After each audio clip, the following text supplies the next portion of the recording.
अस्सलामुअलैकुम स्टूडेंट्स, कैसे हैं आप सब। उम्मीद है सब ठीक ठाक होंगे। आज का जो हमारा टॉपिक है वो सेल वॉल के ऊपर है। देखिए, सेल मेम्ब्रेन इससे पहले हमने पढ़ा है। सेल मेम्ब्रेन जो होता है वो ऐसा स्ट्रक्चर होता है जो हर एक जो है लिविंग ऑर्गेनिज्म के जितने भी सेल्स होते हैं, हर एक सेल, चाहे वो बैक्टीरिया का सेल है, एनिमल का सेल है या प्लांट का सेल है, सब सेल्स के अंदर होता है।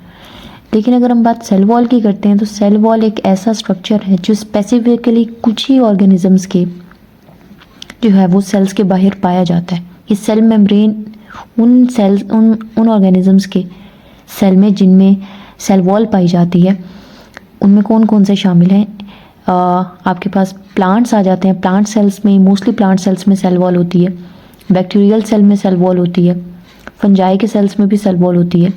ठीक है, एनिमल सेल्स में कभी भी आपको सेल वॉल नहीं मिलेगी। ठीक है, और जो सेल वॉल है ये एक एडिशनल स्ट्रक्चर होता है। अगर हम प्लांट एंड एनिमल सेल का डिफरेंस देखें तो उसमें भी जो मेजर डिफरेंस आता है वो यही सेल वॉल का आता है। एनिमल सेल में कभी भी सेल वॉल नहीं होती, प्लांट सेल में सेल वॉल होती है। और सेल मेम्ब्रेन के बारे में अगर आप देखें तो सेल मेम्ब्रेन जो होती है वो बहुत फ्रेजाइल होती है, बहुत नाजुक सी होती है। अगर उसमें कोई डैमेज आ जाता है तो सेल को बहुत ज़्यादा ख़तरा होता है कि सेल भी जो है वो डैमेज हो सकता है। लेकिन अगर हम बात करते हैं सेल वॉल की, सेल वॉल जो होती है वो नॉन लिविंग होती है। अगर इसमें कोई नुकसान होता है तो वो कोई मसला नहीं होता, सेल फिर भी ज़िंदा रहता है, सेल फिर भी सरवाइव कर जाता है। अगर हम लोकेशन की बात करते हैं तो सबसे पहले जो आपके पास प्लांट सेल्स होते हैं उनकी आउटर मोस्ट बाउंड्री है। ये स्पेसिफिकली प्लांट सेल्स का एक ख़ास एडिशनल स्ट्रक्चर है जो कि सेल वॉल है। अब सेल वॉल की कंपोजिशन के हिसाब से बात करें तो ये वेरी करती है। अगर हम प्लांट सेल्स की बात करें तो उसके अंदर सेल्यूलोज होता है। प्लांट सेल्स में जो है आपको सेल्यूलोज मिलेगा। लेकिन अगर हम फंगल सेल्स की बात, प्लांट सेल्स के अंदर जो सेल वॉल होती है उसके अंदर सेल्यूलोज होता है, यानी कि जो कंपोजिशन है वो सेल्यूलोज से मिलकर बना है। फंगल के अंदर अगर हम देखें तो उसमें काइटिन होता है। और प्रोकैरियोटिक सेल्स में पेप्टाइडोग्लाइकन म्यूरियन होता है। पेप्टाइडोग्लाइकन बेसिकली क्या होता है, नाम से भी जाहिर है, पेप्टाइड कहते हैं प्रोटीन्स को, ठीक है, और ग्लाइकन कहते हैं कार्ब्स को।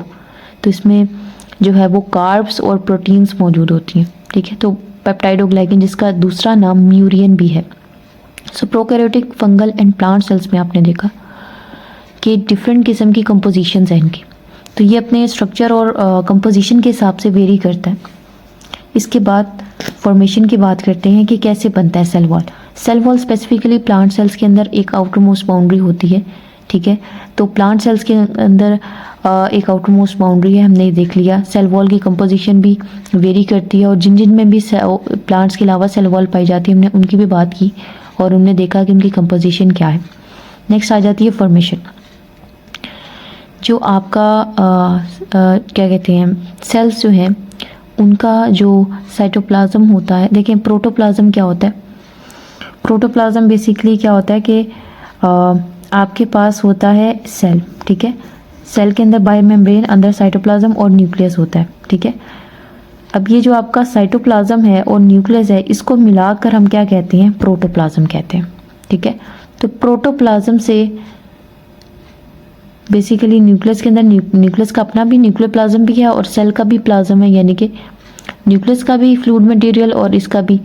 तो न्यूक्लियर प्लाज्म एंड जो साइटोप्लाज्म है उसको मिलाकर हम क्या कहेंगे, प्रोटोप्लाज्म। अब प्रोटोप्लाज्म से जो है वो सेल वॉल की सिक्रेशन होती है। ठीक है, लेकिन यहाँ पे किस तरह से बाकायदा सीक्रेट होता है वो बुक में इतना, इस टॉपिक में इतना डिटेल में नहीं है, लेकिन फ़िलहाल आप इतना याद रखें कि ये प्रोटोप्लाज्म से ही सीक्रेट होता है। ठीक है, और थिकनेस भी इसकी वेरी करती है। सेल वॉल की थिकनेस डिफरेंट हो सकती है। अब एक जो इम्पॉर्टेंट चीज़ हमने यहाँ पे डिस्कस करनी है वो ये है कि सेल वॉल की कुछ लेयर्स होती हैं जिनको अपने स्टडी करना है। तो सेल वॉल की बेसिकली 3 लेयर्स होती हैं। अगर मैं आपको इस तरह से दिखाऊं कि 2 सेल्स हैं, ये एक प्लांट का सेल है और ये साथ में ही दूसरे प्लांट का सेल है। ठीक है, जस्ट समझाने के लिए। तो 2 प्लांट सेल्स के दरमियान में जो है वो आपके पास होती है मिडल लैमेला। मिडल से याद रखें कि ये मिडल में होती है, 2 सेल्स के दरमियान में मिडल लैमेला होती है। मिडल लैमेला के अंदर प्राइमरी वॉल होती है और उसके अंदर एक सेकेंडरी वॉल होती है। लोकेशन याद रखनी है, इसमें 2 चीज़ें आपने याद रखनी है। एक तो आपको पता होना चाहिए कि इसकी लोकेशन क्या है, यानी कि प्राइमरी वॉल कहाँ है, सेकेंडरी वॉल कहाँ है और मिडल लैमेला कहाँ है। और जो दूसरी चीज़ है वो इसकी कंपोजिशन है कि किस किस चीज़ पर से मिलकर बनी हुई है, इसके अंदर क्या क्या जो सब्सटेंसेस हैं या कंपाउंड्स हैं वो मौजूद है। Middle lamella between primary walls of neighbouring. अभी देखिए ये जो है ये प्राइमरी वॉल है और ये मिडल लैमेला है। सबसे पहले मिडल लैमेला आती है और प्राइमरी वॉल होती है। दो एडजेसेंट सेल्स की प्राइमरी वॉल्स हैं, ठीक है। अगर मैं इसको थोड़ा सा ज़्यादा एलाबोरेट करके दिखाऊं तो ये एक सेल है प्लांट का और ये दूसरा सेल है, ठीक है। ये इसकी आ गई मिडल लैमेला। और अब मैं जो ऑरेंज से ड्रॉ कर रही हूँ ये इसकी प्राइमरी वॉल आ गई, ठीक है, प्राइमरी वॉल आ गई। और इसके बाद फर्दर अगर हम ब्लैक से ड्रॉ करें सेकेंडरी वॉल जो कि थोड़ी थिक होती है, ठीक है, just to make you understand. दो सेल्स के दरमियान में मिडल लैमेला होती है। सो ये इस सेल की भी प्राइमरी वॉल है और इस सेल की भी प्राइमरी वॉल है जो कि ऑरेंज कलर में शो की हुई है। तो दो सेल्स की जो अपनी प्राइमरी वॉल्स हैं उनके दरमियान में एक वॉल है जिसको हम कहते हैं middle lamella. So it is between primary walls of neighbouring cells. दोनों नेबरिंग ये दोनों सेल्स के दरमियान में जो प्राइमरी वॉल्स हैं, दोनों सेल्स की अपनी प्राइमरी वॉल्स के दरमियान में जो वॉल है वो बेसिकली मिडल लैमेला है। फिर आ जाती है primary wall. Middle lamella blue वाली है और इसके बाद जो ऑरेंज में है ये प्राइमरी वॉल है। प्राइमरी वॉल ही ट्रू वॉल होती है, यानी कि असल में जो प्लांट सेल की जो वॉल है वो है ही प्राइमरी वॉल, ठीक है। और primary wall is true wall. ये अगर हम देखें इसकी कंपोजिशन की बात, जैसे हमने पहले बात की थी, हम लोकेशन एंड कंपोजिशन को डिस्कस करेंगे। तो प्राइमरी वॉल में हमारे पास आ जाता है सेलुलोज। सेलुलोज की क्रिस क्रॉस अरेंजमेंट होती है, जैसे कि आपको पिक्चर में you can see in the picture कि किस तरह से क्रिस क्रॉस अरेंजमेंट है, कुछ इस तरह से कि फाइबर्स सेलुलोज के ना फाइबर्स होते हैं, ठीक है।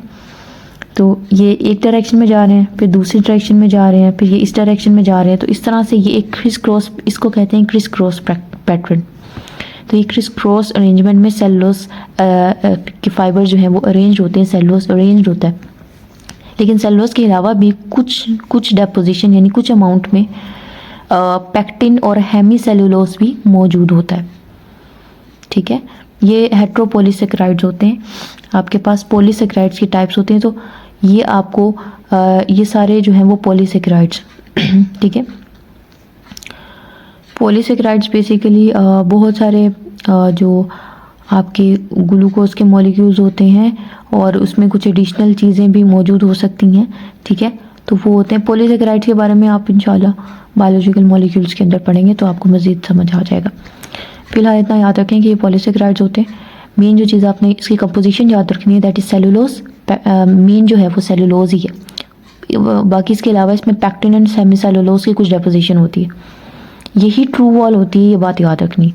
और दूसरी बात ये कि ये जो सेल्स नए ग्रो हो रहे होते हैं, क्योंकि जाहिर है कॉन्टीन्यूसली प्लांट ग्रो करता है, उसमें नए सेल्स तो बनते रहते हैं।